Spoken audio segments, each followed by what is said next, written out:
Now, if you ever thought about buying a parachute, you will make sure that it has all the bells and whistles and it has all the registrations, it's following all the codes and all the things that are required, right? How does this relate to AI and what I'm going to talk about today? And I normally don't talk about the negative side of artificial intelligence, but today I had to, because I had to turn down a very lucrative partnership agreement. And I want to make it clear to the audience that they should look to avoid getting sucked into any hype or any get rich quick schemes, especially with nowadays with AI. And I would definitely say this about AI, especially in healthcare. Certainly, it's not that artificial intelligence doesn't have any negative sides or side effects. That's my doctor, coming into the picture because I talk about side effects 10 times a day, or that AI doesn't have any lethal consequences. I usually avoid discussing it because, people see me, myself, as an AI promoter or a mentor, and I work with partners. And if you develop a negative sentiment around something that could be a little controversial, no matter how much logic you actually do present later on, people tend to generalize it. And a common non tech person will generalize it and say, hey, AI is truly a dangerous thing and it should not be implemented. And any normal adult who knows nothing about AI, they will generalize it by saying AI is just filthy, right?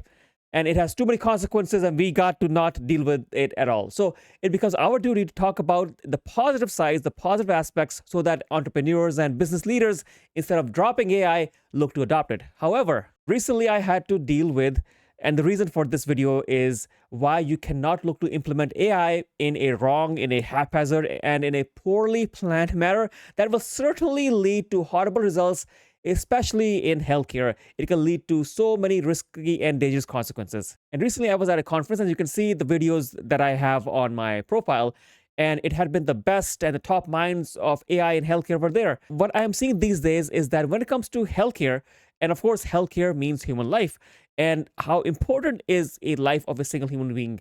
I don't need to tell you that, of course. And if there is an application, a health tech application, an AI health application, and if it is not mature or it has defects, of course, there could be a business loss. There could be a financial loss. But in healthcare, it is not that just one human life can be lost, but it could have adverse effects, at least the least we can say, to a lot of lives if this is implemented in a much broader realm. So for any small startup or any big boys in the industry, big boys we call the big brands, the giants, for startups to big boys, everyone are trying to do something. All of them, they're either thinking of installing AI, are installing AI, or have already launched their products in the market and are looking to enhance it now. Now, these are the three categories. Now, let's talk about the scary side, the lethal side of AI. I will be very careful, of course, choosing my words. I don't want to develop a negative sentiment, but I will be very careful. What I've seen is that from an operation theater, a remote ICU to remote patient care to MRI machines to X ray machines to remote surgery, there are many things where AI is being relied upon to a certain extent. The dangerous part is that the models, the technology, the way they are doing it, it is not as mature as compared to what they are presenting it as to be mature. And I can, of course, truly understand that at this current juncture, where AI is being talked about left and right? And it is being applied. And of course, especially in healthcare, there's no margin for error, but still, people are branding it even though the products are not fully ripe. They're claiming it to be game changers and they are taking shortcuts.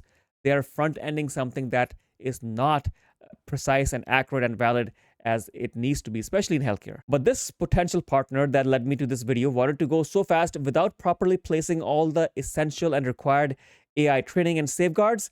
I had to back out of this deal. I felt, hell, what is the solution with this situation? But there's one thing that comes to my mind when I was reading Yuval Noah Harari's book, that if artificial intelligence is applied, developed, and utilized for profit only, then there is a danger for humanity, especially if we do not have the required protective measures in place. Now, this is how, my friends, the Terminator would develop, right?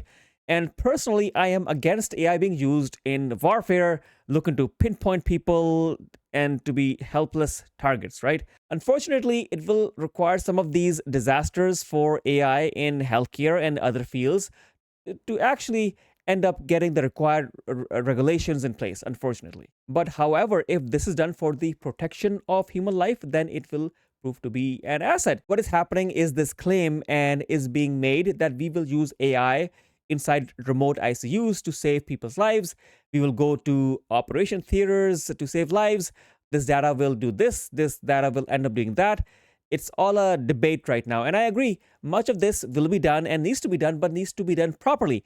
I don't want to, of course, complicate this any further. This is all being claimed about the accuracy of the current systems and the current models. But if a model that needs to take months to develop, but if you try to make it in 2 days, then that is all a profit race and could lead to horrible outcomes. What is happening here is that companies are looking to quickly throw their models, their products into the market and want to deploy AI quickly. But ladies and gentlemen, this is healthcare. If you don't give the AI development process its due respect, or if AI programmers and teams don't go through the basics diligently, then at the end of the day, they will be taking lives and cause harm in a very careless manner. And as a physician, I am not in favor of that. So I am truly sorry to say that. So I do request and I do say that implementing AI needs a lot of heart in the middle. And these companies and developers have to put empathy and feeling as part of their development process. And those entrepreneurs, those creators, those developers who are selling AI, I request that you definitely take as much time as you need and as much time as you think you need, and definitely educate your clients, your team members who are working on these AI projects. Of course, obviously, I don't know if this video is going to reach them or not, but I will do my job. And when you are going to have something made, I do recommend that you do it properly. Unfortunately, I only see a race for profit, a race for marketing, a race to make a name for themselves, a race to build a brand by using AI. Although, of course, this is healthcare. It does appear, of course, that I am using very tough and strong words, especially for the entrepreneurial world. But I am just talking my heart out, honestly. And I do realize that so many people have a lot of emotion attached. Of course, I am working in healthcare and I am developing AI products. And my biggest request is that we have to think about that if AI is, of course, only made for a quick and fast profit and to break boundaries, then unfortunately, AI can hurt a lot of individuals in a clinical setting. I do believe that AI in healthcare has to be with ethics and values.